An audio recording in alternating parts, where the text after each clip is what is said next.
A segunda razão pela qual eu tô fazendo esse vídeo é porque algo meio inesperado aconteceu. É isso que eu quero comentar de forma extensa nesse vídeo. Caso vocês não saibam, o MBL tem falado bastante dos comunistas, inclusive eu. E de todos os vídeos que eles já pegaram pra reagir, que eu já tinha feito, eu não esperava que o meu último vídeo fosse ser um deles. E não só eles reagiram a esse vídeo uma vez, mas eles reagiram várias vezes. Inclusive até o Monark comentou esse vídeo. Eu realmente não tinha visto o vídeo. Eu não tinha visto o vídeo, foi de primeira.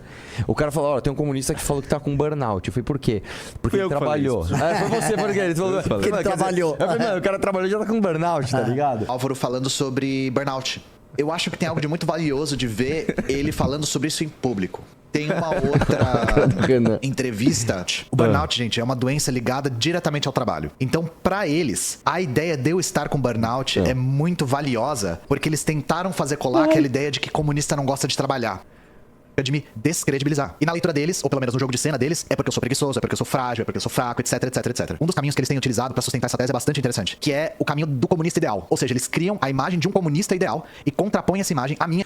Não, sério, cara, assim, você imagina o Che Guevara, que pegou uma moto, foi lá do sul da América do Sul até Cuba pra pegar em arma e fazer revolução, olhando esse cara. Você tá ligado o Pepe Mujica, a história dele, né, cara? Que ele foi preso por 12 anos e tal. E tem um filme muito bom, inclusive, que mostra as torturas que eles sofreram, né? O cara ficou 12 anos, cara, sem ver uma mulher. Sem ver uma mulher. O cara ficou 12 anos sem ver uma mulher. Todas essas falas estão interconectadas. Uma mãe falei fala do Che, por exemplo. E ele fala que o Che foi pra Cuba fazer a revolução. Isso tem duas frentes. Uma é que eles não compreendem como se faz uma revolução. E a outra é que eles imbuem nesses comunistas a visão liberal deles. O que eu tô querendo dizer com isso? Pra eles, a revolução é feita por um super-homem que resolveu pegar em armas e acabar com o capitalismo na força do ódio. Não. Um cara ou um punhado de caras malucos que são guerrilheiros e que são super-humanos. Punhado de caras, vamos deixar algo bem claro aqui. Quem Paulo, vai são fazer a super-humanos, revolução não. Continua, deixa eu ver. brasileira será a classe trabalhadora brasileira, assim como foi em todos os países que passaram. Desculpa, Ian. Agora eu vou te refutar no argumento 100%. Eu não vou falar nada da tua aparência, tá? Você está errado. Você está errado. A Revolução Russa não foi feita pela classe trabalhadora. A Revolução Russa foi feita por um punhado de revolucionários. Leia a história da Revolução Russa. Isso não sou eu quem está dizendo. Isso é história, tá? A gente vai falar de Cuba, vamos falar de Fidel. Não foi a classe trabalhadora que fez revolução nenhuma, amigo. Não foi a classe trabalhadora que pegou em armas e depois matou os capitalistas improdutivos. Não é verdade isso. Foi um punhado, não de super-humanos, mas de comunistas que, como eu falei, tinham a iniciativa, tinham até a coragem de fazer algo mal, mas fizeram. Não ficaram no seu quarto fazendo um videozinho falando que estava com burnout. Tá? Que outra revolução comunista? A revolução da Coreia do Norte, cara. Não foi feita pela classe trabalhadora, irmão, tá? Que mais que tem? Cara, todas as revoluções comunistas, todas que você citar, todas. A revolução da Venezuela. Você vai falar que a classe trabalhadora... Você vai falar que a classe trabalhadora fez a revolução comunista na Venezuela, cara? Pelo amor de Deus, cara. Para com isso. Não foi. Foi um punhado de jovens, tá? Muito loucos, que pegaram em armas e tomaram o poder. Ponto. É isso. Na parte desses problemas de saúde mental, de maneira definitiva, com o fim do capitalismo. Então o que eu disse é, até o fim do capitalismo, o que nos resta é buscar ajuda médica. Eu não tava dizendo pra você procurar psiquiatra antes de pegar em armas, não era isso que eu tava falando. E isso tudo tem um propósito comum, dizer que eu sou frágil demais pra ser um comunista. O que eu acho mais interessante dessas falas aí que vocês acabaram de ver, é que elas miram em mim e acertam em cheio em todo mundo que tem problema de saúde mental. Eles já deixaram bastante claro que problema de saúde mental, sobretudo burnout, é coisa de gente fraca.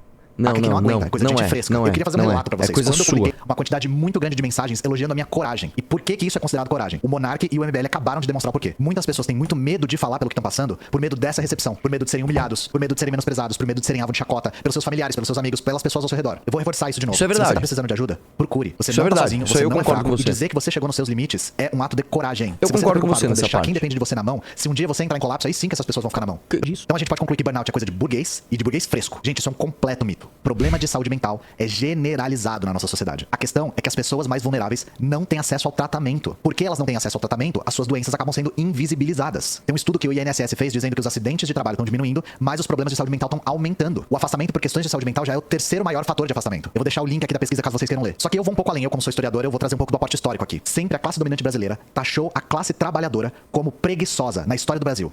Desde sempre. Passando pelos portugueses chamando os indígenas de preguiçosos, passando pela escravidão com os escravistas falando que os negros tinham que ser escravizados porque senão eles não iam querer trabalhar, depois da abolição com a lei da vadiagem, tratando os trabalhadores brasileiros como vagabundos, até depois das migrações do Nordeste pro Sudeste, no qual surge o termo baiano e paraíba, que é o arquétipo do homem preguiçoso. Isso é histórico. Isso é sempre partindo da classe que não vive do trabalho, dos aristocratas, dos burgueses, dos empresários, dos latifundiários. E que isso tudo tem a ver com o MBL no final das contas. Eu entendo, eu concordo com tudo que você falou, Ian. Vamos ser sinceros, Ian. Vamos ser sinceros.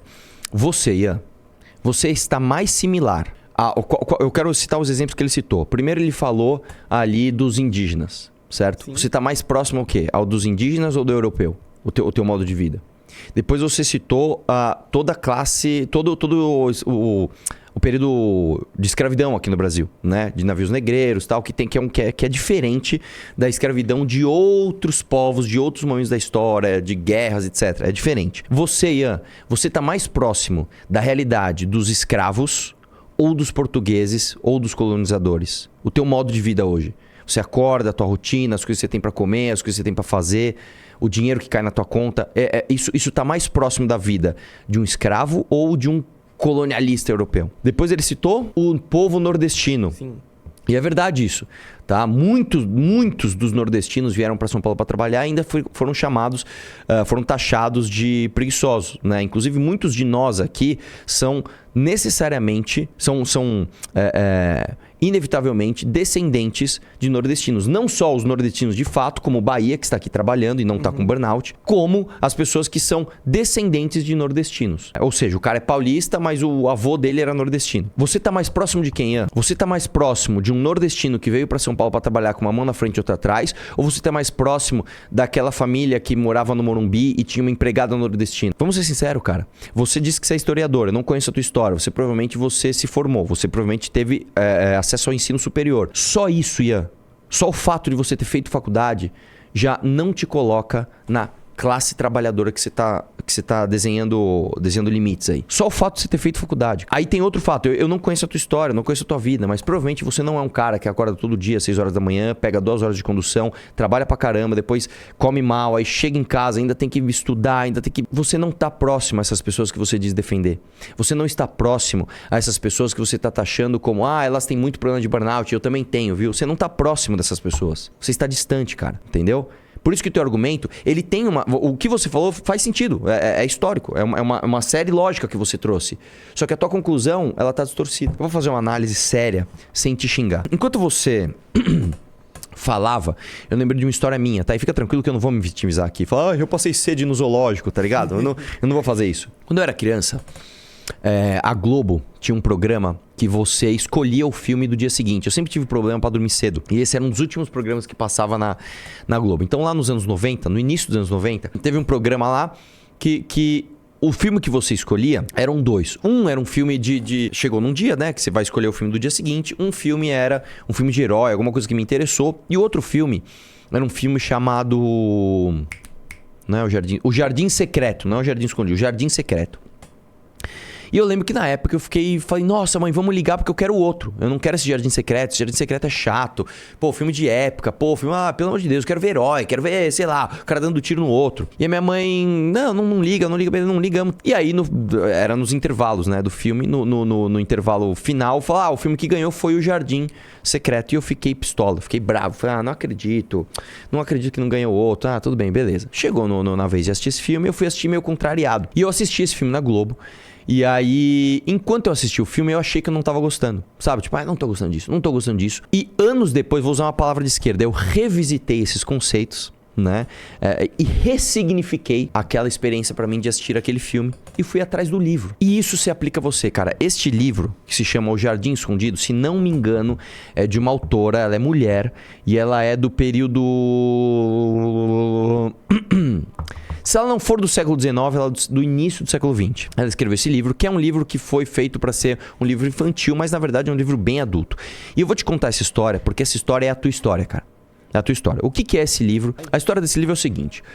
A Índia, no século XIX, ela era colônia da Inglaterra. E o que acontecia? Tinha uma menina, que ela era filha de alguém muito de alta patente da coroa, do imperialismo inglês, e ela foi morar na Índia. Então ela era uma menina ali, de uns 10 anos de idade, que ela era muito mimada.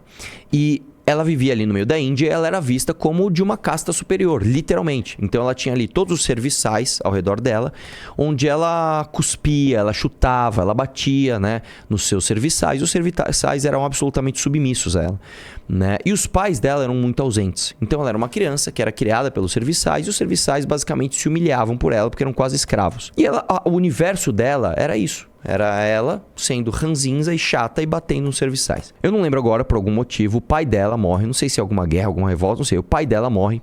Ou a mãe dela, também não sei. Eu sei que ela fica órfã. E os criados, né, que criavam ela, também morrem. Eu não lembro agora se invade. Eu não lembro o que aconteceu. Morre todo mundo. Morreu. Ferrou, morreu. O que a gente faz com essa menina?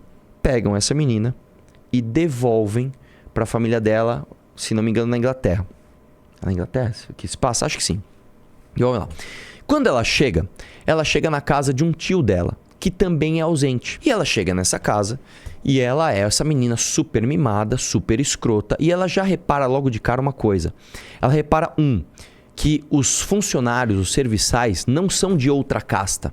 Então não são indianos com a pele mais escura, com aquele sotaque diferente, com aquele jeito submisso, onde ela pode os tratar como escravos. Ela vê outras pessoas parecidas com ela, né, de pele branca, bem alimentadas, que são tratadas com muito respeito, apesar de trabalharem para ela.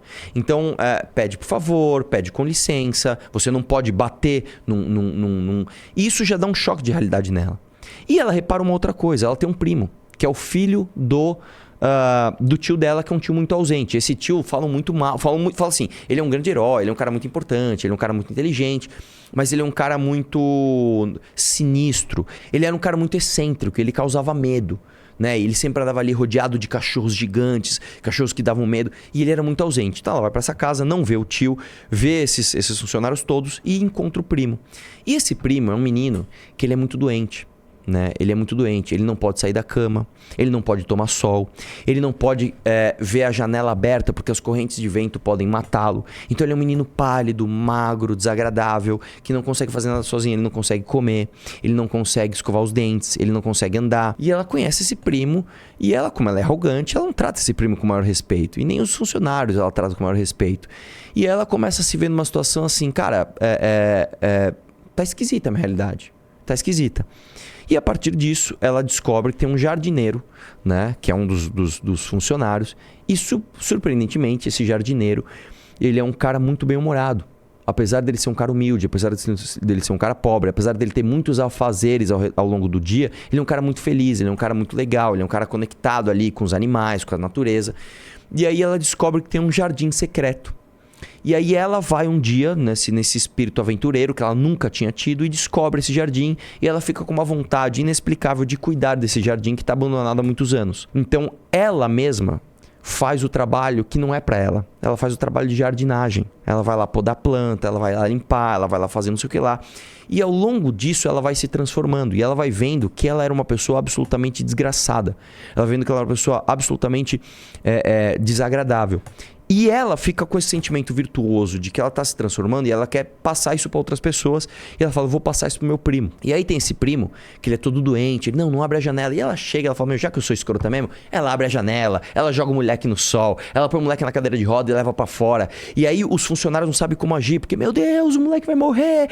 E no final das contas acontece o contrário. A exposição ao sol, a exposição à natureza, a exposição a novas aventuras, faz com que esse grupo de jovens, que é essa menina escrota, esse moleque doente e esse jardineiro que também é muito jovem, muito pobre, muito cheio de afazeres, se tornem amigos, cuidem do jardim e curem, inclusive, as doenças, tanto físicas do primo dela quanto mentais dela própria. Por que eu tô contando essa história pra você? E eu indico que você assista esse filme, Ian. Eu sinceramente acho que você é um menino doente, cara. Você é um menino doente porque você não é de fato um cara que tá com doença mental. Você é um cara que você está rodeado, né, de uma fantasia que você leu primeiro nos livros comunistas e você sentiu na sua vida através dos seus privilégios, porque você é um privilegiado. Você é um homem, não sei se você é hétero, você é branco, você muito provavelmente, como eu falei, você não é da classe trabalhadora, cara. Você não é um metalúrgico batendo a arruela. Você é um moleque que tem o privilégio de fazer uma faculdade, você tem o privilégio de estudar história e você tem o privilégio de usar todos os bens do capitalismo, inclusive a câmera, para expor isso na sua rede de solidariedade baseada no vazio, não nas suas experiências de vida. Então você é como esse menino do jardim escondido, né? Você é um menino que você é falsamente doente. Você é um menino falsamente com burnout. Então, quando eu zoo você, eu não estou zoando as pessoas que têm burnout. Eu perdi já 2 amigos de depressão. Quando você lembra dos que se foram, não é uma coisa fácil, cara. Eu tenho um amigo, cara, que ele se suicidou E ele falou pros pais dele que ele tava na minha casa. Você sabia disso? Esse meu amigo, ele falou assim: mãe, eu vou passar o final de semana na casa do Arthur. Ele pegou um hotel no centro e se matou. Isso foi um choque do caralho pra mim. Então, irmão, deixa eu te falar uma coisa séria aqui. Eu não posso me vitimizar. Porque eu não sou um explorado do trabalho. Só que você também não pode, irmão. Então, quando eu zoo você, tenha a hombridade de assumir que o alvo da zoeira é você, e não a classe trabalhadora, e não as pessoas que têm problemas de saúde mental. Inclusive, os problemas de saúde mental, isso é o grande mal da nossa geração. Muito por conta, como eu te disse, porque nós somos, em grande medida, os meninos doentes do jardim escondido, do jardim secreto. Nós achamos que nós temos doença, e grande parte do que eu acho que acontece é por culpa de pessoas como você, que ficam glorificando a fragilidade.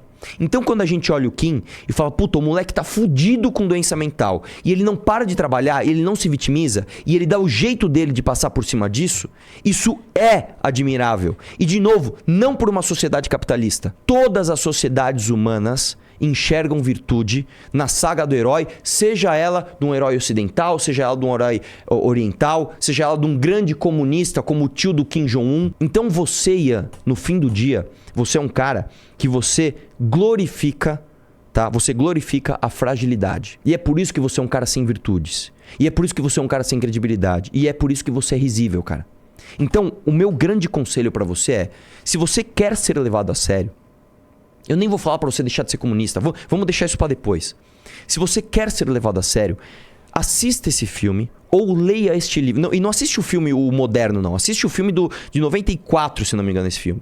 Assista esse filme ou leia este livro e aprenda que o teu mundo é um mundo de fantasia. Você está completamente aplicado numa realidade que não é a realidade de fato. Então, por favor, cara, saia da sua bolha de privilégios e eu te garanto que você vai passar por uma transformação muito parecida com o que essa menina passou no livro. Você vai entender que você é uma pessoa escrota. Você vai entender que você é uma pessoa indesejável, porque você é um mimadinho que diz representar o Sebastião, que veio lá do Nordeste, tá? Fazer jornada de 8 horas de trabalho, mais 4 horas no trânsito, mais não sei quanto ali pra pagar estudo pro filho, pra dar um jeito. Você vai ver que você tá muito distante dessa realidade.